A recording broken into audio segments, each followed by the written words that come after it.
거인이 실존했다는 증거들이 역사 속에서 많이 발견되고 있죠.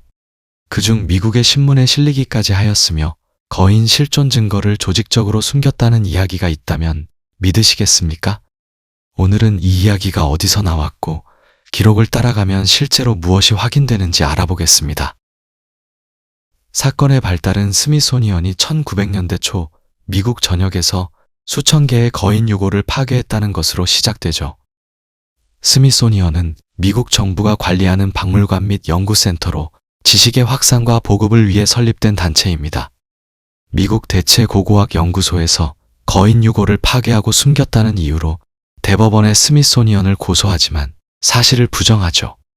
하지만 재판 과정 중 스미소니언의 내부 고발자들이 진실을 밝혀버립니다. 2m에서 4m 높이에 이르는 수만 점의 인간 해골이 발굴되었고 유골들을 파괴하였다고 말하였습니다.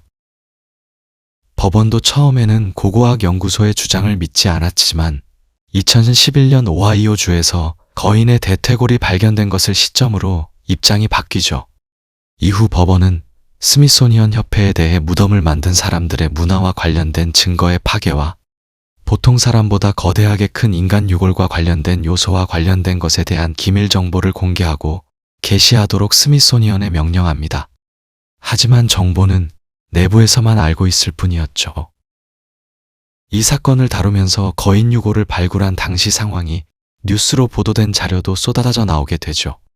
1986년 최초의 뉴스의 내용은 다음과 같습니다. 며칠 전 일리노이주 이스트 휠링 보안관의 위칸 포도밭 아래 지하에서 인간의 유골을 발견한 노동자들이 있었다. 묻혀있는 유골의 뼈 위치를 파악하기는 어려웠다. 길이는 원래 위치에 있었다. 보안관과 노동자들의 증언에 따르면 가장 인상적인 점은 골격의 크기가 약 3.5m 정도였다는 것이다. 그 유골의 턱과 치아는 말의 크기와 비슷할 만큼 거대했다라고 기록되어 있었죠. 이후 1868년 또 다른 기사에서는 작업 도중 노동자들은 거대한 화강암 암석에 묻혀있는 인간의 해골 유물을 발굴했다. 이 무덤은 길이가 약 3.6m, 너비가 1.2m, 깊이가 1m였다. 거대한 인간의 유골은 완전히 화석화되었다. 머리는 거대하고 80cm 정도의 원주를 가지고 있었고 아주 낮은 이마와 신비롭게도 전체 신장은 3m 40cm였다. 1871년 기사에서는 철도공사에 참여한 노동자들은 과거에 잃어버린 아메리카 원주민 또는 잊혀진 인류라고 믿어지는 유골이 묻힌 무덤을 발견한다. 신체의 키는 아마도 3m 정도 될 것이다. 이외에도 1880년, 1882년, 1897년, 1902년 기사에서도 거인 유골 기사가 실렸으며 신문 외에도 뉴에이지 매거진, 대중과학, 앤토니오 익스프레스에서도 동일한 내용을 다루었다고 하죠. 제임스 비에이라라는 연구원은 20년 동안 거인 연구를 하던 중 스미소니언 민족학 보고서에 유언된 사진을 발견합니다. 사진에는 거인과 스미소니언의 맥기 교수, 연사가 함께 찍혀 있었죠. 또 비에이라는 대부분의 진실이 언론으로부터 감춰져 있다고 이야기합니다. 하지만 미국에서는 모든 사실은 진실이 아니라며 부정하죠. 외계인 실존의 증거처럼 미국에서 거인의 증거도 감추고 있는 것일까요? 다음번에는 다른 거인 실존 증거로 찾아뵙겠습니다. 구독과 좋아요 부탁드립니다. 이 영상은 밤에 혼자 시청하는 것을 권하지 않습니다. 러시아 다게스탄 산맥. 지도에는 분명히 존재하지만 아무도 살지 않는 마을. 사람들은 이곳에 대해 이렇게 말합니다. 감슐은 사람이 사라진 마을이 아니라 사람을 떠나보내지 않는 마을이다. 마을은 2000년에서 5000년 전의 것으로 추정되며 다게스탄에서 가장 오래된 정착지 중 하나로 여겨집니다. 감슐은 분명 지도에 표시되어 있습니다. 하지만 그 지도는 도착할 수 있음을 의미하지는 않습니다. 차량 접근 불가, 가파른 절벽, 그리고 끊임없이 방향 감각을 흐트러뜨리는 지형. 현지인들은 말합니다. 길은 있지만 마을로 가는 길은 아니다. 감슐은 수백 년 동안 외부와 거의 단절된 채 유지된 마을이었습니다. 이곳 사람들은 산 위에서 태어나 산 위에서 살다 산 위에서 죽었습니다. 결혼도 장례도 모두 이 마을 안에서 이루어졌습니다. 외부인이 거의 없었다는 점은 이 마을이 정상과는 조금 다른 방식으로 흘러왔다는 의미이기도 합니다. 전성기에는 300채의 가옥에 최대 3,000명의 주민이 살았습니다. 감슐의 집안에는 아직도 시간이 남아 있습니다. 벽에 걸린 시계는 같은 시간을 가리킨 채 멈춰 있고 문은 반쯤 열린 상태로 굳어 있습니다. 마치 사람들이 떠난 게 아니라 어떤 순간에 모두 멈춰버린 것처럼 보입니다. 공식 문서에는 범죄도 재난도 기록돼 있지 않습니다. 하지만 기록되지 않은 이야기들은 여전히 남아 있습니다. 노인들은 밤이 되면 마을 아래에서 사람 수를 세는 소리가 들렸다고 말합니다. 그 소리를 들은 사람은 다음날 마을을 떠났다고 합니다. 2015년 감슐의 마지막 주민이 사망합니다. 그는 이름은 압둘잘릴로프로 스스로를 시장으로 칭하였다고 하며 공식적으로는 자연사였습니다. 하지만 의문은 남습니다. 왜 그는 끝까지 이곳을 떠나지 않았을까요? 그리고 왜 이후에도 마을의 불은 완전히 꺼지지 않았다는 이야기가 나오는 걸까요? 감슐을 찾은 탐험가들은 서로 모르는 사이임에도 놀라울 정도로 비슷한 말을 합니다. 계속 누군가와 속도를 맞추며 걷고 있는 느낌이었다. 카메라를 끄는 순간 주변 공기가 바뀌었다. 이상하게도 아직 아무것도 보지 않았는데 이미 너무 많은 걸 본 기분이었다. 해가 지면 감슐은 전혀 다른 장소가 됩니다. 소리는 사라지고 공기는 무겁게 가라앉습니다. 현지 가이드들은 해치기 전 반드시 내려옵니다. 이유를 묻지 않는 것이 이곳의 규칙입니다. 감슐은 비어있는 마을일까요? 아니면 가득 찬 마을일까요? 사람이 떠난 자리에 무언가가 남아있다면 그것은 정말 추억뿐일까요? 지금 이 순간에도 그 산 위에 문 하나쯤은 천천히 열리고 있을지도 모릅니다.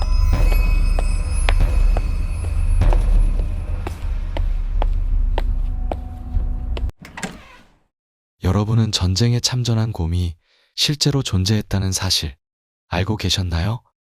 총도 쏘지 않고 명령도 이해하지 못했지만 정식 군번을 받고 계급까지 부여받은 곰. 오늘 이야기의 주인공은 제2차 세계대전 당시 폴란드 군대의 마스코트이자 전우였던 곰병사 보이텍입니다. 이 이야기는 단순한 미담이 아닙니다. 전쟁 한가운데서 인간과 동물이 어떻게 서로를 의지했는지, 그리고 전쟁이 끝난 뒤 보이텍에게 어떤 운명이 기다리고 있었는지까지 알아보겠습니다. 1942년, 지금의 이란 지역. 폴란드 군인들은 이동 중 한 마을에서 작은 시리아 불곰 새끼를 발견합니다. 어미곰은 이미 사냥꾼에게 죽은 상태였고 새끼곰은 혼자 살아남을 수 없는 상황이었죠. 군인들은 망설이다가 약간의 돈과 통조림을 주고 그 새끼곰을 데려옵니다. 그 곰이 바로 보이텍입니다. 보이텍 이름의 뜻은 전사의 미소라고 하죠. 보이텍은 아직 너무 어려 젖병으로 연유를 먹었으며 담요를 덮고 사람들 옆에서 잠을 잤습니다. 이때부터 보이텍은 군대의 애완동물이 아니라 부대의 일원처럼 자라기 시작합니다. 보이텍은 군인들과 완전히 같은 생활을 하였으며 군용 트럭을 타고 이동하고 텐트에서 함께 잠들고 심지어 맥주까지 즐겨 마셨죠. 군인들은 보이텍에게 레슬링을 가르쳤고 보이텍은 장난처럼 군인들을 넘어뜨리며 놀았습니다. 놀랍게도 보이텍은 사람을 절대 공격하지 않았고 항상 힘 조절을 했다고 합니다. 이 시점에서 보이텍은 단순한 마스코트가 아니라 전쟁의 공포 속에서 군인들의 정신적 버팀목이 되죠. 하지만 한 가지 문제가 발생합니다. 폴란드군이 이탈리아 전선으로 이동하기 위해 영국 수송선을 타려 했을 때 영국군은 말합니다. 동물은 탑승 불가입니다. 이 계기로 보이텍은 폴란드 제2 수송중대 이병이라는 정식 군번을 임명받죠. 보이텍은 세계 최초이자 유일한 정식 군번을 가진 곰 병사가 됩니다. 1944년 이탈리아 몬테카시노 전투. 이 전투는 2차 세계대전에서도 가장 치열한 전투 중 하나였습니다. 보이텍이 소속된 부대는 포탄과 보급품을 운반하는 역할을 맡았으며 여기서 전설 같은 이야기가 시작됩니다. 보이텍은 사람들이 포탄 상자를 나르는 걸 보고 그대로 따라하기 시작합니다. 두 발로 서서 포탄 상자를 끌어안고 운반하며 부대의 핵심 병사로 자리를 잡죠. 보이텍은 한 번도 포탄을 떨어뜨리지 않았고 겁에 질리지도 않았습니다. 이 모습은 전선에 있던 모든 병사들에게 큰 사기를 불어넣었으며 이후 부대의 공식 마크는 포탄을 든 곰으로 바뀝니다. 전쟁은 끝났지만 보이텍의 삶은 변화를 맞이하게 됩니다. 폴란드 군인들은 공산화된 조국으로 돌아갈 수 없었고 영국에 머물게 됩니다. 보이텍 역시 영국 스코틀랜드로 이동합니다. 하지만 군대는 해산되고 보이텍은 더 이상 부대와 함께 살 수 없게 되고 결국 보이텍은 영국의 에든버러 동물원으로 보내집니다. 영어를 구사하는 영국인들 말에는 반응이 없었지만 폴란드 군인들은 자주 찾아와 보이텍을 불렀고 보이텍은 그들의 목소리를 알아보고 일어나 인사했다고 합니다. 보이텍은 1963년 약 21세의 나이로 생을 마감합니다. 그의 죽음은 크게 알려지지 않았지만 현재 폴란드와 영국 곳곳에는 보이텍 동상이 세워져 있으며 그리워하고 있죠. 역사상 처음이자 마지막 곤병사 보이텍이었습니다. 구독과 좋아요 부탁드립니다.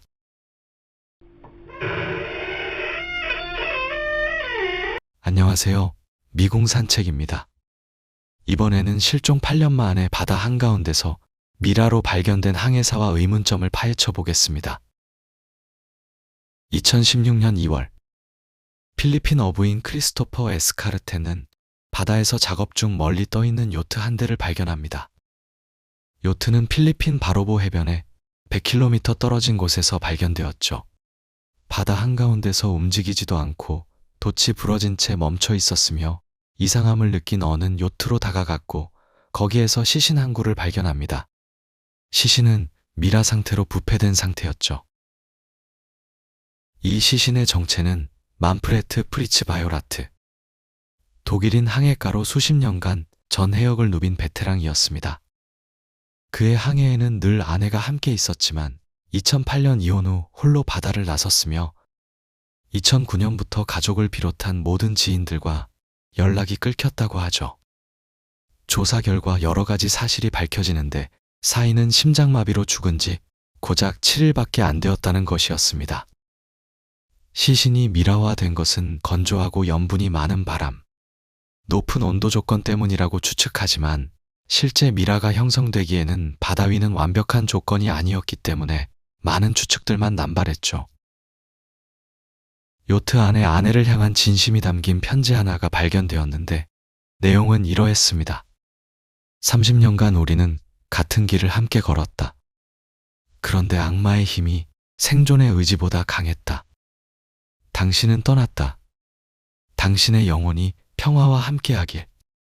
당신의 만프레드. 아내를 그리워하며 작성한 마음이 느껴집니다. 바요라트가 죽은 지 오래된 것이라고 주장하는 사람도 있지만 그러면 그 긴 시간 동안 요트가 멀쩡한 것도 설명이 안 된다고 하죠. 지금까지 미궁산책이었습니다. 세계에서 가장 신비한 곳, 첫 번째는 중국의 장예단샤입니다. 이곳은 장예단샤 국립지질공원으로 아름다운 색상의 암석 지형이 자리 잡고 있습니다.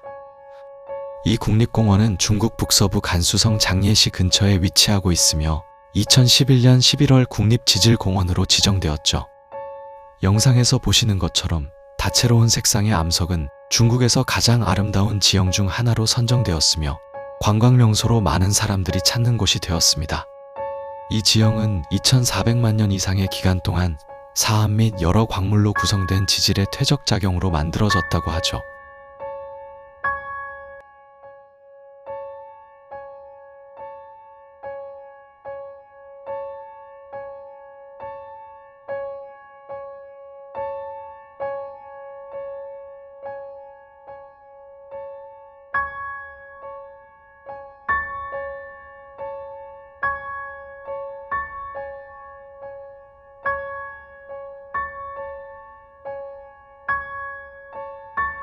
세 번째는 미국의 그랜드 프리즈매틱 스프링입니다. 이곳은 미국 옐로스톤 국립공원 미드웨이 간헐천 분지 지역에 위치하는 온천으로 미국에서 가장 크며 세계 3위 규모의 온천이죠. 다채로운 색상이 눈에 띄는 곳인데 이런 색상을 나타내는 이유는 메트라는 미생물 때문인데 엽록소와 카로티노이드, 온천수의 온도에 따라 색상이 변합니다. 여름에는 붉은색, 겨울에는 푸른색이 나타나죠.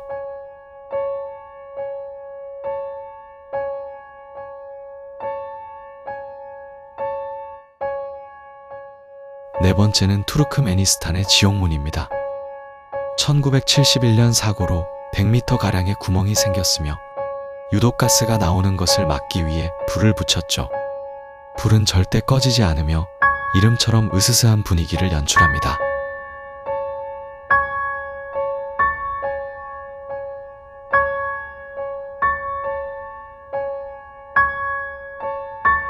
다섯 번째는 볼리비아의 우유니 사막입니다.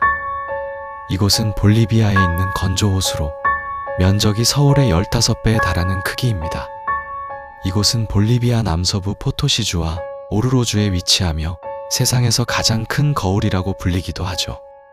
낮과 밤의 절경이 예술이며 많은 관광객들이 찾는 곳입니다.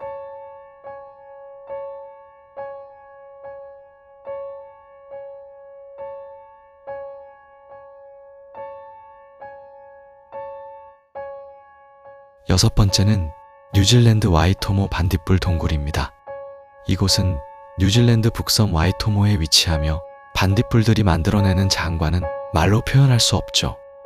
자연의 경이로움 그 자체입니다.